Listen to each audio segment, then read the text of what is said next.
দিনটা ছিল রাখি বন্ধন, তাই জন্যই দেখলাম আমাদের গ্রাম থেকে কিছুজন মিলে রাখি পরাচ্ছিল সবাইকে এবং মিষ্টি খাওয়াচ্ছিল। আমি সকালবেলা পড়ানো ছিল, তাই প্রথমে তাদের হাতেই রাখি পরে এবং পাড়ার ভাইগুলো আমাকে রাখি পরে দিল এবং কাকু বাড়িনু বাইক টেনে চলে গেলাম বাজারে, কারণ কাকা ফোন করলো বাজারে এই জিনিসটা হচ্ছে যে সবাইকে রাখি পরানো হচ্ছে এবং মিষ্টি খাওয়ানো হচ্ছে।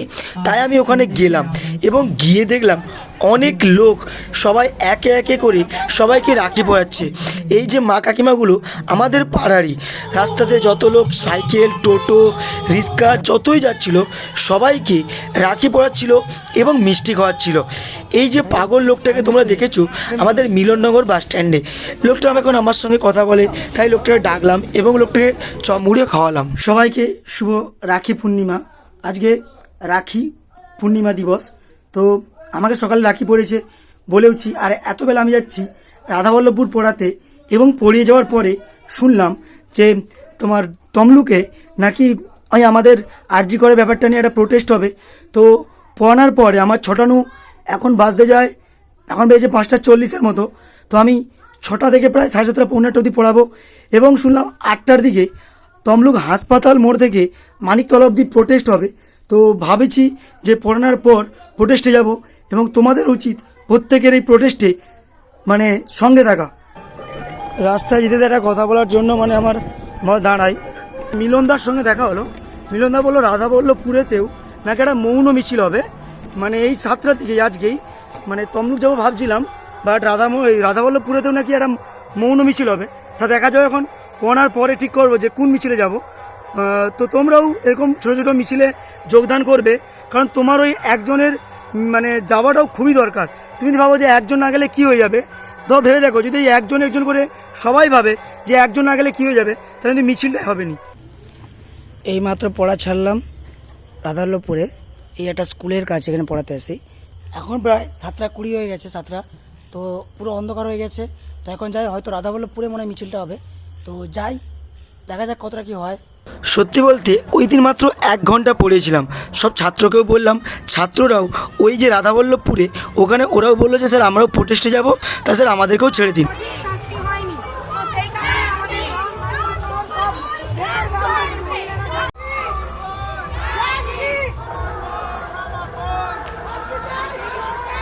রাধাবল্লভপুরে কিছুক্ষণ দাঁড়ানোর পরে তারপর আমি একাই চলে গেলাম তমলুক, কারণ আজকে কেউ আসেনি। তাই আমি ভাবলাম না, আমার একাটা হলেও যাওয়াটা জরুরি, তাই আমি একাই গেলাম।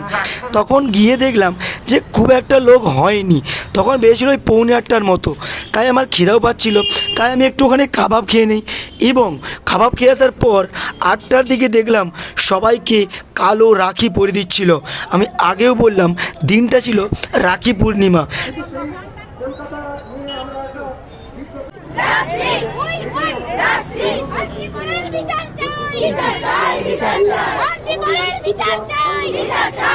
তোমরা এখনো বাড়িতেই বসে থাকো, দেখো ওই দিদার আগে দেখো কতটা বয়স হয়েছে, সেও এই প্রোটেস্ট এসেছে।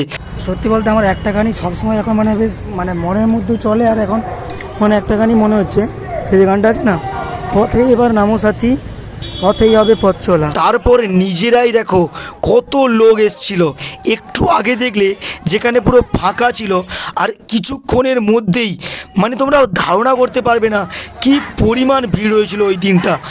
প্রায় 1 থেকে 1.5 কিলোমিটার অবধি লাইন হয়েছিল।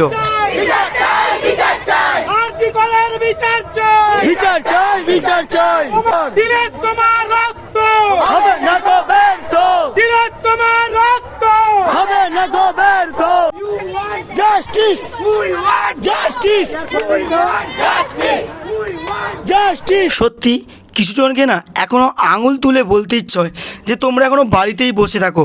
দেখো কত মানুষ, কত বয়স্ক মহিলা, দাদু সবাই এসছে এই প্রোটেস্টে, আর কিছু মানুষ এখনও অবধি শুধু ওই মানে টিভি দেখতেছে আর ওই নিজেরাই আলোচনা করতেছে আর পরনিন্দা পরচয় করতেছে, বাট এই প্রোটেস্টে এখনও অবধি কেউ যোগদানই করলো না। পথে এবার চলো সাথী, পথেই হবে পথ চলা, রাজার রাজ্যে সবাই প্রজা করতে হবে রাজার সালাম, না হয় তোমার গর্দান যাবে, বিরাট কঠিন শাস্তি হবে। এ কেমন রাজ্য বলো, কে খারাপ কে বা ভালো, ভালো মানুষ অন্ধকারে, মানুষই আলোর ধারে। যেহেতু আগেই বললাম দিনটা ছিল রাখি পূর্ণিমা বা রাখি বন্ধন, তাই কাকু কাকিমা মানে ফোন করছিল যে বোনরা রাখি পরাবে, তাড়াতাড়ি চলে আসো। তার বাবার জামা পরছে, ওই এই জামাটা কার? হাই দেখো বাবার জামা পরে দিয়েছে। তারপরে দেখলাম যে মানে ওই যে টিভিতে সেই নিউজটাই বারবার চলছে, এবং তারপরে যেহেতু ভাই মানে আসতে পারেনি, তাই বোনরা ভাইকে ভিডিও কল লাগালো, এবং ভিডিও কলে অনেকক্ষণ ভাই কথা বললো, যেহেতু ও মানে আসতে পারেনি কাজের জন্য।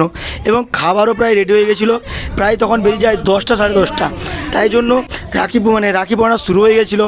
আর আমার সৌরভ ভাই সেও এসেছিলো।